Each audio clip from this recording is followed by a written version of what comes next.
आमे माने प्रत्येक जन निजर भविष्यत पाई निजर वार्धक्य काल पाई किछि ना किछि पैसा संचय करी रखुछु एज ए एसेट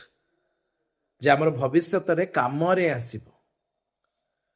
परमेश्वर प्रभु कहिले तुमर परमेश्वर तुमको जे प्रकार भावरे तुमर बंधन रु मिश्रीय मानक बंधन रु बाहर करिके नेकी आसीचंती तुमे अपना संतान गण को शोइबा बेले बसिबा बेले उठिबा बेले अर्थात सब समय रे सेही कथा कहिबो जेपरि सेमाने अपना परमेश्वर परिचय प्राप्त हेबे।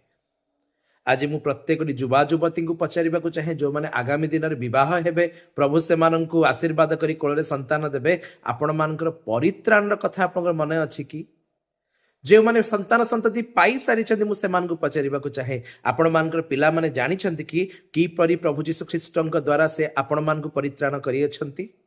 मु प्रत्येक अजा आई मानकु पचारिबा को चाहे जेजेबापा जेजेमा मानकु पचारिबा को चाहे आपण माने बड़ सौभाग्यवान लोक माने जे संतान गणर संतान मानकु देखिचंती आपण माने निजर नाती मानकु नातुणी मानकु कहिचंती कि प्रभु की परि आपनको परित्राण कले से की प्रकार भाबरे आपणक निकट रे आपणकु प्रकाश कले। मोर प्रिय माने आमे माने सांसारिक मना लोक माने न हेउ कारण एई पृथ्वी हमर चिर आवास स्थल नुहे कि जेपरि आमे माने आ हमर पिला माने प्रत्येक जन ईश्वर जोटी बास कर बास करि परिबे सेति पई जत्नवान हेई प्रभुଙ୍କ कथा कहू। आमेन।